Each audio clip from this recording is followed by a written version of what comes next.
Welcome to my channel Statistics with Geetha. Today we are going to see the topic that is problems under area property for normal distribution. So normal distribution area property problems. This is part 2. Exercise number 1. X is a normal variate with mean 30 and standard deviation 5. Find the probabilities that subdivision 1 26 less than or equal to x less than or equal to 40, subdivision 2 x greater than or equal to 45, and subdivision 3 modulus x minus 30 is greater than 5. Solution subdivision 1 வந்து when x equal to lower limit substitute பண்றோம் x equal to 26 னா z வந்து நமக்கு standard normal variate x minus mu by sigma ன்னு தெரியும். அதுல x value substitute பண்றோம் 26 minus 30 by sigma வந்து 5. So substitute பண்ணா simplify பண்ணும்போது minus 0.8. அதுவே upper limit x equal to 40 substitute பண்றோம் z equal to 40 minus 30 by 5 which is equal to 2. இப்போ நமக்கு area probability of 26 less than or equal to x less than or equal to 40 ங்கிறது என்ன ஆயிருக்கு இப்போ probability of minus 0.8 less than or equal to z less than or equal to 2 ன்னு ஆயிருக்கு. So இதை நம்ம பிரிச்சு எழுதிக்கலாம் ஸ்ப்ளிட் பண்ணி. ஏன்னா 0 minus 0.8ல இருந்து 0 வரைக்கும் அப்புறம் 0 to 2 வரைக்கும் உள்ள ப்ராபபிலிட்டி நமக்கு வேணும். அதான் இங்க எழுதியிருக்கோம் probability of minus 0.8 less than or equal to z less than or equal to 0 plus probability of 0 less than or equal to z less than or equal to 2. இப்போ இது by symmetry, by the property of symmetry, ஏன்னா normal distribution is a symmetrical distribution. ரெண்டு சைடும் equal தான் 0.5 0.5. அப்போ இந்த 0.8ங்கிறத நம்ம எப்படி எழுதணும்னா probability of 0 less than or equal to z less than or equal to 0.8 plus probability of 0 less than or equal to z less than or equal to 2. இப்போ நமக்கு 0.8 இது வந்து from the normal tables, that is area டேபிள்னு ஒன்று இருக்குது. Normal curve areas under normal கர்வ்னு ஒரு table இருக்கும். அதுலேருந்து இந்த வேல்யூ வந்து 0.8க்கு நேராக பார்த்தா 0.2881 இருக்கும். ப்ளஸ் அதே மாதிரி 2ல் போய் பார்த்தோம்னா 0.4772. ஸோ ரெண்டையும் ஆட் பண்ணால் நமக்கு 0.7653 the area under normal curve அந்த டேபிள்ஸ் யூஸ் பண்ணுவோம். அதே மாதிரி சப்டிவிஷன் 2 பாருங்க x greater than or equal to 45, அதாவது when x equal to 45 னா z என்ன 45 minus 30 by 5 that is 3. அப்போ is x greater than or equal to 45 ஒரு probability வேணும். அப்போ probability of z greater than or equal to 3. அப்போ total area இந்த right hand side பாருங்க ஃபுல்லா 0.5, இந்த லெஃப்ட் ஹேண்ட் சைடு 0.5. ஏன்னா டோட்டல் ப்ராபபிலிட்டி 1. அப்போ 0.5ல இருந்து லெஸ் தென் 3 கழிச்சா ரிமைனிங் நமக்கு கிரேட்டர் தென் 3 கிடைச்சிரும், greater than equal to 3. So 0.5 minus probability of 0 less than or equal to z less than or equal to 3. 3 வரைக்குள்ள area வந்து ஏரியா டேபிளில் பார்த்தா 0.4987. So 0.5 minus 0.4987 that is nothing but 0.0013. So that's the answer. Subdivision 3, probability of mod x minus 30 less than or equal to 5 is equal to less than or equal to 5 வந்து நம்ம complementary ஈவென்ட்ல தான் போட போறோம். less than or equal to 5 is nothing but probability of lower limit வந்து இந்த பக்கம் போகும்போது 30 minus 5 that is 25 less than or equal to x less than or equal to 30 plus 5 that is 35, upper limit 35. So இப்போ z equal to நம்ம x க்கு வந்து 25 போடும்போது z minus mu z equal to x minus mu by sigma that is will be 25 minus அந்த நம்மளுடைய value நமக்கு இருக்கு 30 divided by 3. அப்போ என்ன ஆகும்னாக்கா minus 1 ஆயிரும், less than or equal to z அதே வந்து positive plus 1 ஆயிடுது. So about 2 times minus 1 less than or equal to z less than or equal to 1 எப்படி எழுதணும்னா 2 times probability of 0 less than or equal to z less than or equal to 1 எழுதுனா by the property of symmetry.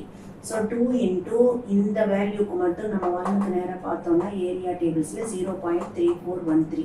இப்போ 2 times இதை multiply பண்ணும்போது 0.6826. Therefore probability of இப்போ complementary event probability of mod x minus 30 greater than 5 தான் நம்ம கேட்டிருக்கு. That is nothing but total probability 1 minus probability of mod x minus 30 less than or equal to 5 பண்ணா கிடைச்சிடும். So that is nothing but 1 minus 0.6826. இந்த value 1ல இருந்து subtract பண்ணா 0.3174. That is the answer. Second exercise. The mean yield for 1 acre plot is 662 kilos with the standard deviation 32 kilos.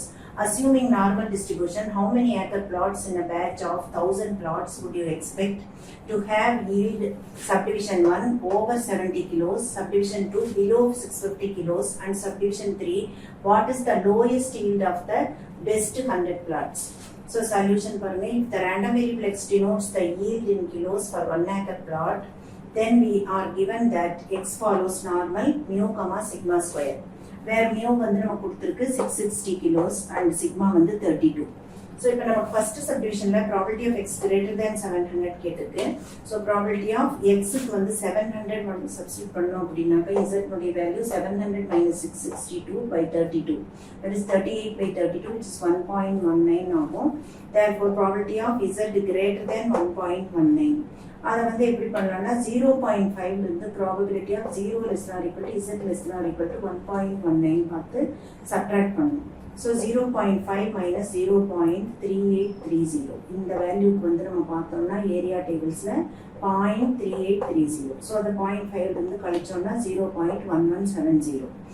Hence in a batch of 1000 plots, நமக்கு என்ன கேட்டிருக்கு, எல்லாமே வந்து 1000 plotsக்கு வந்து எவ்வளவு வருங்கிறது தான். How many acre plots in a batch of 1000? அப்போ hence in a batch of 1000 plots, the expected number of plots with yield over 700 kilos is 100 into in the probability. So 0.1170, 1000 into in the probability பண்ணா 117, that is 117. அதுதான் first subdivision உடைய answer. Subdivision 2, probability of x less than 650, that is probability of z less than minus 0.38. ஏன்னாக்கா z க்கு வந்து நம்ம x க்கு வந்து 650 போடும்போது z equal to 650 minus 662 divided by 32 minus 12 by 32, which is equal to minus 0.38. அதான் இங்க போட்டிருக்கோம். That can be written as probability of z greater than 0.38 by symmetry. ரெண்டும் ஈக்குவல் தான் இருக்கும். அப்போ 0.5 இது greater than 3.8 எப்படி கண்டுபிடிப்போம், இந்த வேல்யூ எப்படி கண்டுபிடிப்போம்னா 0.5 minus probability of 0 less than or equal to z less than or equal to 0.38. That can be 0.5 minus இது ஏரியா டேபிள்ல பார்க்கும்போது 0.1480. So subtract பண்ணா 0.352. Therefore expected number of plots with yield less than 650 kilos என்ன ஆகும்னா 1000 into இந்த value probability. அப்போ 352 ஆயிடும். So that is the answer for the second subdivision. Third one, the lowest yield say x1 of best 100 plots is given by probability of x greater than x1 equal to 1000 ல 100 வந்து best, அப்போ 0.1. When x equal to x1, z equal to என்ன ஆகும்னா x1 minus 662 by 32, that is some z1 say அப்படி நம்ம வெச்சுக்கிறோம். Such that probability of z greater than z1 equal to 0.1. ஏன்னா அது வந்து 0.1 தெரியும். That implies probability of 0 less than or equal to z less than or equal to z1 equal to 0.5. என்னது greater than value 0.5 minus 0.1, நமக்கு remaining தான் 0.4. அப்போ அதனுடைய நமக்கு இந்த probability தெரிஞ்சா நம்மளுடைய ordinates கண்டுபிடிச்சிடலாம் from the ordinate table. So அது ஒரு different table. ஏரியா தெரிஞ்சா நம்ம ordinates கண்டுபிடிக்கலாம். z1 equal to 1.28 approximately from ordinates table. That implies x1 minus 662 by 32 equal to z1. அப்போ x1 minus 662 by 32 equal to z1 value substitute பண்றோம் 1.28. இதிலிருந்து நம்ம x1 கண்டுபிடிச்சிடலாம். Therefore x1 equal to இந்த 32 into 1.28 plus 662. That is simplify பண்ணும்போது இதை multiply பண்ணா 40.96 plus 662, which is 702.96. Hence the best 100 plots have yield over 702.96 kilos. So இந்த மாதிரி நம்ம கண்டுபிடிக்கலாம். ஏரியா தெரிஞ்சா ஆர்டினேட்ஸ் கண்டுபிடிக்கலாம், ஆர்டினேட்ஸ் கொடுத்திருந்தா ஏரியா கண்டுபிடிக்கலாம். Exercise number 3, find the area under the normal curve which lie first subdivision to the right of z equal to 2.70. Subdivision 2 to the left of z equal to 1.73. Subdivision 3 to the right of z equal to minus 0.66. Subdivision 4 to the left of z equal to minus 1.88. Subdivision 5 between z equal to minus 0.90 and z equal to minus 1.85. அடுத்தது solution பாருங்க அந்த அஞ்சுக்கும். First subdivision, area to the right of z equal to 2.7. நம்ம இந்த diagram வரைஞ்சிட்டா கொஞ்சம் ஈஸியா இருக்கும். Normal டிஸ்ட்ரிபியூஷன்ல z equal to 0ங்கிறது தான் இந்த பாயிண்ட், 2.7ங்கிறது இங்க இருக்கு. அதுக்கு ரைட்ல உள்ள ஏரியா, அதாவது right of z equal to 2.7. அப்போ அதுக்கு உள்ள ரிமைனிங் ஏரியா, அப்போ டோட்டல் ஏரியா 0.5. அதிலிருந்து from 0 to 2.7 நம்ம கழிக்கணும். அப்பதான் நமக்கு இந்த ரைட் ஆஃப் அந்த ஏரியா கிடைக்கும். அப்போ 0.5 மைனஸ் இந்த 0லேருந்து 2.7க்கு ஏரியா டேபிள்ஸில் பார்த்தா 0.4965 கழிச்சோம்னாக்கா 0.0035 அதுதான் area to the right of z equal to 2.7. Subdivision 2 area to the left of z equal to 1.73. இப்போ டயக்ராமில் பாருங்க z equal to 0 z equal to 1.73னா அதுக்கு லெஃப்ட் கம்ப்ளீட்டாக உள்ள இருக்கிற மொத்த ஏரியா. அப்போ இந்த 0.5ஓட இதை ஆட் பண்ணிக்கணும் so that you will get. So 0.5 plus probability of 0 less than z less than 1.73.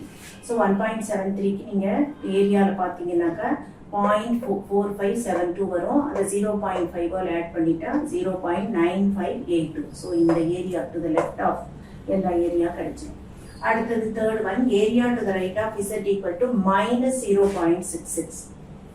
இது நம்ம டயக்ராமில் பாருங்க z equal to minus 0.66 இங்கே z equal to 0 இருக்கும். இதுக்கு ரைட்ல உள்ள ஏரியா இந்த இதில் அப்போ இந்த சைடு ஃபுல்லாக வரும். அப்போ 0.5 ப்ளஸ் இந்த ஏரியா 0லேருந்து மைனஸ் 0.66 வரைக்கும் உள்ளதை ஆட் பண்ணணும். அதான் இங்கே எழுதியிருக்கேன். probability of minus 0.66 less than z less than 0 plus 0.5. இதை வந்து by symmetry நம்ம எப்படி எழுதலாம்னா probability of 0 less than z less than 0.66 plus 0.5. இப்போ 0.66 வரைக்கும் ஏரியா நார்மல் டேபிள்ஸில் பார்த்தா 0.2454 அதோட plus 0.5 ஆட் பண்ணால் 0.7454. So the answer is 0.7454. அடுத்தது fourth subdivision area to the left of z equal to minus 1.88.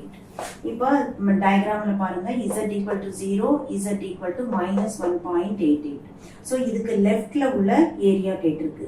அப்போ இந்த ஏரியா மட்டும் வேணும். அப்போ டோட்டல் ஏரியா மைனஸ் இங்கே இருக்கிற ஏரியாவை கழிச்சோம்னா கிடைச்சிடும். அப்போ 0.5 is the total area minus 1.88 less than z less than 0. இந்த ஏரியாவை கழிச்சிட்டோம்னா நமக்கு லெஃப்ட்ல உள்ள ஏரியா கிடைச்சிடும். அப்போ பை சிமெட்ரி இதை எப்படி எழுதலாம் 0.5 minus probability of 0 less than z less than 1.88. அப்போ 1.88க்கு நேரம் டேபிளில் பார்த்தோம் ஏரியா டேபிள்ஸ்லன்னா அந்த வேல்யூ 0.4699. therefore 0.5லேருந்து இந்த 0.4699 சப்ட்ராக்ட் பண்ணிங்கன்னா 0.0301. that is the required. Exercise number 4. Given a normal curve with mu equal to 25.3 and sigma equal to 8.1, find the area under the normal curve between 20.6 and 29.1. Solution. Given mu equal to 25.3 and sigma equal to 8.1, the standard normal variate z equal to x minus mu by sigma is z equal to x minus 25.3 by 8.1. முதல்ல xக்கு வந்து 20.6 substitute பண்ண z வந்து 20.6 minus 25.3 by 8.1 simplify பண்ண minus 0.58 வந்துரும். அதே மாதிரி when x equal to 29.1 போது z உடைய value 29.1 minus 25.3 divided by 8.1 which is 0.47. இப்போ டயக்ராம் பாருங்க. z வந்து 0 centre point, positive value z equal to 0.47, இது வந்து minus 0.58. இப்போ நமக்கு வேணுங்கிற ஏரியா minus 0.58லேருந்து 0.47 வரைக்கும். ஸோ இந்த ஷேடட் ஏரியா அதை எப்படி கண்டுபிடிக்கிறது அப்படின்னாக்கா probability of 20.6 less than x less than 29.1 நமக்கு வேணுங்கிறது. அது in terms of z வந்து probability of minus 0.58 less than z less than 0.47. that can be written as probability of minus 0.58 less than z less than 0 இங்கிருந்து 0 வரைக்கும் plus 0லிருந்து 4.7 வரைக்கும். So probability of 0 less than z less than 0.47. The by property of symmetry இது எப்படி எழுதலாம்னா probability of 0 less than z less than 0.58 plus 0 less than z less than 0.47. இந்த ரெண்டு வேல்யூவையும் கண்டுபிடிச்சு கூட்டினா நமக்கு தேவையான ஏரியா கிடைச்சிடும். ஸோ 0.58க்கு நேரம் பார்த்தா டேபிள்ஸில் 0.2190, 0.47ல பார்த்தா 0.1808. ஸோ இதை ரெண்டையும் ஆட் பண்ணால் 0.3998. நமக்கு required area 0.3998. Exercise number 5. It is known that from the past experience that the number of telephone calls made daily in a certain locality between 3 p.m. and 4 p.m. has a mean of 352 and standard deviation of 31. What percentage of times will there be more than 400 telephone calls made in this locality between 3 p.m. and 4 p.m. Solution பாருங்க, mu is given as 352, sigma equal to 31. Therefore, z equal to x minus mu by sigma, which is x minus 352 by 31. So, when x equal to 400, z equal to 400 minus 352 by 31. That is 48 by 31, which is 1.55. Normal table figure பாருங்க, z equal to 0, இங்க z equal to 1.555. நமக்கு வந்து greater than, probability of z greater than 1.55 வேணும். அப்போ to the right of z equal to 1.55 கண்டுபிடிக்கணும். அப்போ நமக்கு total area, அந்த right side உள்ள total area 0.5 minus probability of 0 less than z less than 1.55 up to 1.55 வரைக்குள்ள ஏரியாவை 0.5 இருந்து கழிச்சா to the right of அந்த ஏரியா கிடைச்சிடும். அப்போ 0.5 மைனஸ் இந்த ஏரியா 1.55 நேரம் பார்த்தா 0.4394. ஸோ இதை சப்ட்ராக்ட் பண்ணோம்னா 0.0606 வந்துடும். நமக்கு percentage of days on which the number of calls will exceed 400 கேட்டிருக்கு. அப்போ 100ஆல் நம்ம மல்டிப்ளை பண்ணிடணும் இந்த ப்ராபபிலிட்டியை. அப்போ 0.0606 into 100, which is 6.06%. So the required percentage is 6.06% or approximately 6%. So இந்த மாதிரி ப்ராப்ளம்ஸில் நமக்கு ஏரியா கொடுத்து ஆர்டினேட்ஸ் கேட்குற மாதிரியும் வரும், ஆர்டினேட் கொடுத்து ஏரியா கேட்குற மாதிரி வரும். அதே மாதிரி லெஃப்ட் ஆஃப் ரைட் ஆஃப் கேட்கும்போது நம்ம டயக்ராம் போட்டால் ரொம்ப ஈஸியாக இருக்கும். ஸோ இந்த வீடியோ உங்களுக்கு பிடிச்சிருந்ததுன்னா லைக் பண்ணுங்கள், ஷேர் பண்ணுங்கள், கமெண்ட் பண்ணுங்கள், சப்ஸ்கிரைப் பண்ணுங்கள். மேலும் என்னோட வீடியோஸ் பார்க்கணுன்னா டிஸ்கிரிப்ஷன் உள்ள லிங்கை ஃபாலோ பண்ணுங்கள். தேங்க்யூ.